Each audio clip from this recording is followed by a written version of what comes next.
ಭಕ್ತ ವೈಭವ ಇದು ನಮ್ಮ ಸಿಂಪಲ್ ಸೋನಿ ಅವರು ಡೈರೆಕ್ಟ್ ಮಾಡಿರುವಂತ ಸಿನಿಮಾ. ಟ್ರೇಲರ್ ಅಲ್ಲೇ ತೋರಿಸಿರೋ ಹಾಗೆ ಈ ಪುನರ್ಜನ್ಮ ಅನ್ನೋ ಕಾನ್ಸೆಪ್ಟ್ ಮೇಲೆ ಕತೆ ನಿಂತಿದೆ ಅಂತ ಹೇಳ್ಬೋದು. ನಮ್ಮ ಹೀರೋ ಹೀರೋಯಿನ್ ಇಲ್ಲಿ ಇಬ್ರು ಮೀಟ್ ಆಗ್ತಾರೆ. ಆದ್ರೆ ಇವರಿಬ್ರು ಮೀಟ್ ಆಗಿರೋ ಕಾರಣ ಏನಂದ್ರೆ ಈ ಹಿಂದಿನ ಜನ್ಮಗಳ ಬಗ್ಗೆ ಡಿಸ್ಕಸ್ ಮಾಡೋದಕ್ಕೆ. ಅದರಿಂದ ಇವರಿಗೆ ಏನಾಗಿದೆ, ಏನೆಲ್ಲ ಆಗ್ತಾ ಇದೆ, ಅವೆಲ್ಲ ಆಗಿರೋದು ನಿಜಾನ, ಮತ್ತೆ ಈ ಜನ್ಮದಲ್ಲಿ ಇವರಿಗೆಲ್ಲ ಏನಾಗುತ್ತೆ ಅಂತ ತಿಳ್ಕೊಬೇಕಂದ್ರೆ ಈ ಸಿನಿಮಾನ ನೀವು ಹೋಗಿ ನೋಡ್ಲೇಬೇಕು. ಮೊದಲನೇದಾಗಿ ಇದರ ಪಾಸಿಟಿವ್ಸ್ ಕಡೆ ಬರೋದಾದ್ರೆ ಕರಾವಳಿ ಭಾಗದಲ್ಲಿ ಒಂದು ಕಥೆ ನಡೆಯುತ್ತೆ. ಆ ಪೋರ್ಷನ್ ತುಂಬಾನೇ ಚೆನ್ನಾಗಿತ್ತು ಅಂತ ಹೇಳ್ತೀನಿ. ಸುನಿ ಅವರಾಗ್ಲಿ, ಆಕ್ಟರ್ ದುಷ್ಯಂತ್ ಅವರಾಗ್ಲಿ, ಆಕ್ಷಿಕಾ ಅವರು, technical team including the music ಎಲ್ಲ ತಮ್ಮ ಬೆಸ್ಟ್ ಅನ್ನ ಡೆಲಿವರ್ ಮಾಡಿದ್ದಾರೆ ಅಂತ ಹೇಳ್ಬೋದು.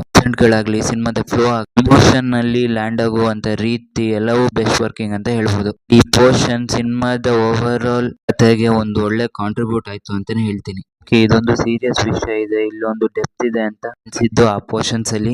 ಸೊ ಕೊನೆಯಲ್ಲಿ ಒಂದಷ್ಟು ಪೋರ್ಷನ್ ಸೀಕ್ವೆನ್ಸಸ್ ಒಂಚೂರು ಆ ಕಡೆ ಈ ಕಡೆ ಇದ್ದಿದ್ರೆ ಇನ್ನೊಂಚೂರು ಚೆನ್ನಾಗಿ ಲ್ಯಾಂಡ್ ಆಗಿರೋದು ಎಲ್ಲ ಎಮೋಷನ್ಸ್. ಸ್ಟಿಲ್ ಅಲ್ಲಿ ಸಾಕಷ್ಟು ಡಿಸಿಷನ್ ನ ತಗೊಂಡು ಕೆಲವೊಂದು ಪಾಯಿಂಟ್ಸ್ ಗಳನ್ನ ತಂದು ಹೇಳೋಕೆ ಹೊರಟಿದ್ದು, ಕನ್ಕ್ಲೂಡ್ ಮಾಡೋಕೆ ಹೊರಟಿದ್ದು ತುಂಬಾನೇ ಖುಷಿ ಆಯ್ತು. ಬಿಕಾಸ್ ಅದು ಸ್ವಲ್ಪ ರಿಸ್ಕಿ ಇತ್ತು, ಸ್ಟ್ರೇಟ್ ಆಗಿ ಮುಗಿಸ್ಬೋದಿತ್ತು. ಬಟ್ ಇದೆಲ್ಲವನ್ನ ತಗೊಂಡು ಕನ್ಕ್ಲೂಡ್ ಮಾಡುವಂತ ಥಾಟ್ ಇದೆಯಲ್ಲ, ಇದು ಇಷ್ಟ ಆಯ್ತು ಅಂತ ಹೇಳ್ತೀನಿ. ಇನ್ನು ಪರ್ಫಾರ್ಮೆನ್ಸ್ ವಿಷಯಕ್ಕೆ ಬರೋದಾದ್ರೆ ಇಲ್ಲಿ ದುಷ್ಯಂತ್ ಅವರು ಇಂಪ್ರೆಸ್ ಮಾಡೋದು, ಕಾಮಿಡಿ ಮಾಡುವ ಎಬಿಲಿಟಿ ಇದೆ ಅಂತ ಗೊತ್ತಾಗುತ್ತೆ. ಇಲ್ಲಿ ಅವರಿಗೆ ಸೀರಿಯಸ್ನೆಸ್ ಇದೆ ಅಂತಾನು ಗೊತ್ತಾಗುತ್ತೆ. ಇನ್ನು ಆಶಿಕಾ ಅವರು ಅಷ್ಟೇ, ಮಂಗಳ ಅನ್ನೋ ಕ್ಯಾರೆಕ್ಟರ್ ಅಲ್ಲಿ ಎಮೋಷನ್ ಆಗಿರೋ ಸೀಕ್ವೆನ್ಸ್ ಗಳಲ್ಲಿ, ಕಥೆಗಿರೋ ಡಿಫ್ರೆಂಟ್ ಫೇಸಸ್ ಗಳಲ್ಲಾಗ್ಲಿ ತುಂಬಾ ಚೆನ್ನಾಗಿ ಸ್ಕ್ರೀನ್ ಮೇಲೆ ತಂದಿದ್ದಾರೆ ಅವರು. ಇನ್ನು ಸುನಿ ಅವರ ರೀಸೆಂಟ್ ಸಿನಿಮಾಗಳಲ್ಲಿ ನನಗೆ ಇಷ್ಟ ಆಗಿರೋದು ಆ ಸಿನಿಮಾಟೋಗ್ರಫಿ ಬಗ್ಗೆ, ಫ್ರೇಮ್ ನ ಕ್ವಾಲಿಟಿ ಬಗ್ಗೆ. ಇದು ತುಂಬಾ ಚೆನ್ನಾಗಿ ಕಾಣುತ್ತೆ cinema. Especially second half Portuguese ಕಥೆಯಿಂದ ಹಿಡಿದು ಕೊನೆ ತನಕನೂ ತುಂಬಾ ಚೆನ್ನಾಗಿ ಫ್ರೇಮ್ ನ ಆಡ್ ಮಾಡಿದ್ದಾರೆ ಅಂತ ಹೇಳ್ಬೋದು. ಅಫ್ಕೋರ್ಸ್ ವರ್ಣಮಾಲೆ ಅನ್ನೋ ಹಾಡು, ಅದರ ಸಾಹಿತ್ಯ ತುಂಬಾನೇ ಚೆನ್ನಾಗಿದೆ.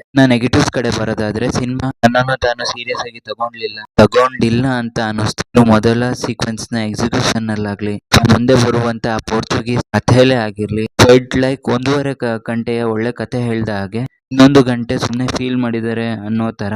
ಕೋರ್ಸ್ ಅಲ್ಲಿ ಸೀರಿಯಸ್ನೆಸ್ ಆಗ್ಲಿ, ಆ ಡೆಪ್ತ್ ಆಗ್ಲಿ ಇರ್ಲಿಲ್ಲ. ಪೋರ್ಚುಗೀಸ್ ಸೀಕ್ವೆನ್ಸ್ ಏನಿತ್ತಲ್ಲ, ಅದು ಈ ತರ ಟೋಟಲ್ ಕಥೆಗೆ ವ್ಯಾಲ್ಯೂ ಆಡ್ ಮಾಡ್ಲಿಲ್ಲ ಅಂತ ಹೇಳ್ತೀನಿ. ರಾಕ್ಷಸ ಮತ್ತೆ ದೇವತೆ ಅದರ ಎಕ್ಸಿಕ್ಯೂಷನ್, ಟ್ರೀಟ್ಮೆಂಟ್ ಡಿಫ್ರೆಂಟ್ ಆಗಿರ್ಬೋದಿತ್ತೇನೋ ಅಂತ ಅನಿಸ್ತು. ಮೊದಲ ಅರ್ಧ ಈ ಸಿನಿಮಾ ತಗೊಂಡು ಹೋಗಿದ್ದು ಮುಂದಿನ ಭಾಗಕ್ಕೆ ಅಷ್ಟೊಂದು ಇಂಪಾರ್ಟೆನ್ಸ್ ಕೊಡ್ಲಿಲ್ಲ ಅಂತ ಗೊತ್ತಾದಾಗ ಅಷ್ಟೊಂದು ಇಂಟ್ರೆಸ್ಟಿಂಗ್ ಆಗಿರ್ಲಿಲ್ಲ ಅಂತ ಹೇಳ್ತೀನಿ. ಅದು ಸಿನಿಮಾನ ಕೆಳಗೆ ಹೇಳ್ದಿದೆ ಅಂತಾನು ಹೇಳ್ತೀನಿ. ಸಿಂಪಲ್ ಆಗಿ ಹೇಳೋದಾದ್ರೆ ಇದೊಂದು average to decent watch cinema ಅಂತಾನೆ ಹೇಳ್ಬೋದು. ಕರಾವಳಿ ಭಾಗದ ಆ ಸಿನಿಮಾದ ಪೋರ್ಷನ್ ತುಂಬಾನೇ ಚೆನ್ನಾಗಿತ್ತು. ಬಿಟ್ರೆ ಈ ಸಿನಿಮಾ ನೋಡೋದಕ್ಕೆ ಡಿಸೆಂಟ್ ಆಗಿತ್ತು ಅಂತ ಹೇಳ್ತೀನಿ. ನೀವು ಈ ಸಿನಿಮಾನ ಒಂದ್ಸತಿ ಟ್ರೈ ಮಾಡ್ಬೋದು.